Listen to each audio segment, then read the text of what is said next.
Listen, I just watched K-pop Demon Hunters on Netflix, and let me tell y'all, this is not just any regular cartoon. This was a sermon. You hear me? Let's talk about it. What's up, everybody? It's your boy, Minister Dizzle, and welcome to my first edition of How I See It. Now, this is going to be me taking some movies, some TV shows, some song lyrics, and breaking it down, but with my spiritual lens, because, you know, sometimes I be seeing things a little bit different than how y'all be seeing it. I be kind of catching some stuff, you know what I mean? And I'm going to put y'all on. I got my little towel here because it's hot out here, but I'm going to give y'all the tea. I'm going to give you exactly what you need, all right? Now, shout out to my girl, Brianna. She was the first one to give me my first suggestion for this segment. She was like, I low-key feel like this movie is spiritual, but I don't think I'm gonna have anybody to really talk about. Well, listen, I watched it, and you're right, Bri. It's very spiritual, and I can't wait to talk about it. Now, listen, I don't believe in holding people's time all day, every day, and everything like that. So I'm gonna keep it brief. I ain't gonna hold you too long. I'm gonna just give you about 3 good points that I took from this movie, and I'm gonna let y'all enjoy your day. You feel me? Now, in case you haven't seen it yet, there will be spoilers in this little review. So if you haven't seen it, please pause this video right here. Go ahead and go to Netflix. Go ahead and watch it. If you don't got Netflix, get somebody's account. Just tell them it's the updated household, whatever you gotta do. I'm just like, we don't promote fraud. Anyway, but yeah, go ahead, check it out, and then come back because I'm gonna hit you with some spoilers. All right. But anyway, just a quick synopsis of the movie is basically about these three girls who've been entrusted with the power of their voices to keep the world in check. It's beautiful. Basically, these 3 young ladies, they are responsible for keeping the demons and the underworld at bay.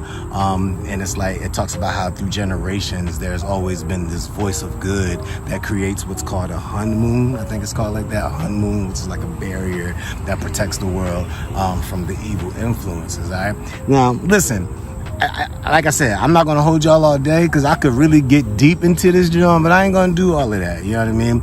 Like I said, I'm going to keep it short. They're in charge of, you know, coming up with this song that's supposed to seal off the other world for good. They sing encouraging music, and they're, you know, trying to take care of the fans. Everything is about the fans for the love of the fans. Great movie. They deal with some insecurities, some fears and stuff like that. Fears. Sorry, I'll be talking crazy. I ain't doing a whole bunch of editing, so.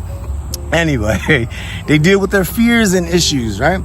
And so, like I said, it's actually a really, really powerful story. There's so many things I can get into, but I'm gonna give you my 3 biggest takeaways. All right, first thing was about the influence of music. Whew, they did not hold back on this. So basically, this whole story is about how there's this battle going on for people's souls, literally for their souls. And the way that they're winning souls is through the music.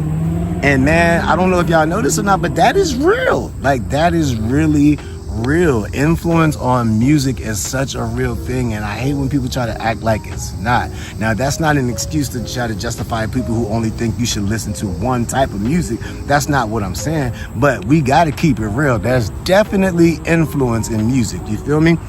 Music can either encourage and inspire and uplift and motivate, or it can corrupt. It can corrupt, and it can cause damage, and it can do a lot of damage. You feel me? Like, let's just keep it real.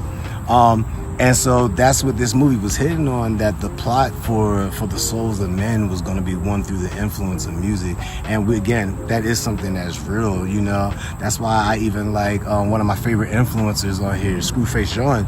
You know what I mean? I love, he got a little shirt that says protect hip hop culture. And even this whole fight with Kendrick and Drake is a great example of that. In my opinion, I don't care what you say, but in my opinion, this is a great demonstration of somebody who's promoting music that actually means something that has some uplift to it, some encouragement to it. And this is what I mean by it. Don't got to just be one type of music. So people think I'm always just talking about gospel music, but no. K-Dot got some uplifting songs, a lot, really. All of his catalog, if you want to be honest, but that's a whole nother conversation. I ain't here to talk about Kenny, you know what I mean? But I'm just saying. But that's one of the biggest things I respected from this battle was you got somebody who's really trying to uplift the culture and what hip hop really stands for versus this fluff music that's just talking about destructive stuff that ain't really doing nothing to help anybody. You feel me? And so this movie does a great job of highlighting how, you know, the catchy tunes, it might be catchy, but it's really getting people's souls, man. That's a whole nother conversation, but we can save that one for another time. Number 2, there's a character in the movie named Celine, and there's one named Guima. I think Guima, he's like the devil type character. Basically, he's the evil one that wants the soul. And Celine is the one that raised one of these characters named Rumi. Now, Rumi is special because Rumi's mama died when she was a baby, you feel me? And her daddy apparently was a demon. Don't know how that happened, but it happened, you feel me? But anyway, so she's born to basically fight against demons, and demons are anybody that has these markings, you know, but she has these markings because she's part demon, you know, and that's part of the message, the deeper message of this movie. But anyway, Celine is basically telling her, listen, you know, hide these markings, don't let anybody know the truth about who you are, cover it up, you know, and keep doing good, keep fighting everybody else, you know, and one day this is all going to disappear, it's all going to be good. Meanwhile, Guima is telling another character whose name is Genu that, you know, his markings are due to, you know, his selfishness, his pride, all of that stuff, which was true, you know what I mean? But he was basically saying, like, you know, you can never have redemption because of the past choices that you made. And I just thought it was interesting how you had two opposite characters, but they both were using shame and guilt as a weapon. And how often do we see that? We see that so many times. Church people will tell you, cover that up, you know, and basically make you feel ashamed of where you come from. And then the devil wants you to feel ashamed and feel like you can never move on. And understanding that it's not about being comfortable and doing something wrong, but it's about being accepting of the fact that, hey, I have a story.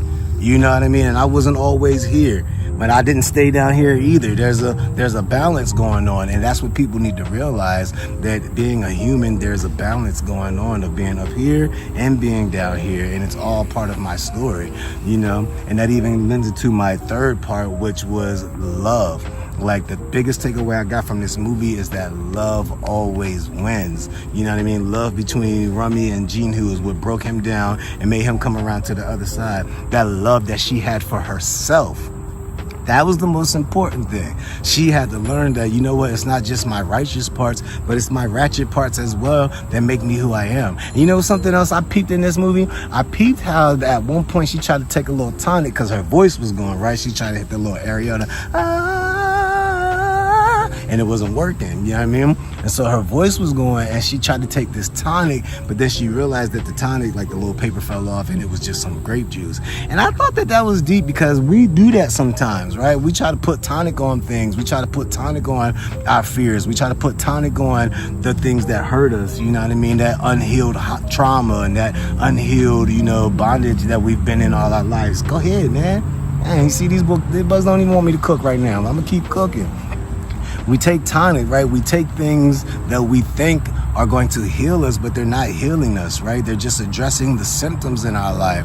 But the real healing came when she accepted who she was, forgave herself for who she was, and loved herself as who she was. All of those things. And her voice naturally healed up. She never even needed the tonic in the first place. And I love that. I think that's a great message. Like, when you can love you, that doesn't mean accept being where you are. If you want to do better in life, do better in life. But when you can love you and not be ashamed of you, that's when your fears and your shames no longer become a weapon for the enemy. It no longer becomes a trigger for somebody else, because it's something that you are actively working on. You know? So anyway, that's my take. Like I said, it's a whole lot more I could talk about. I could talk about the five, and with the 5 dudes in the boy band and what that represents, and talking about being an idol and all that stuff. I ain't gonna get too deep on y'all yet, but I do want to hear your thoughts, you know? Understanding the influence of music and how important it is. I want to know, what is a song that you know? Put a song in the comments that you think has a lot of influence, whether it's positive influence or negative influence, whatever genre you want to pick. It don't matter to me. Just let me know one song that you think really has a lot of influence, why. And again, if you like this video, please like, share, follow, all of that good stuff, y'all. I'm trying to blow up and glow up with y'all. Love y'all. Peace out.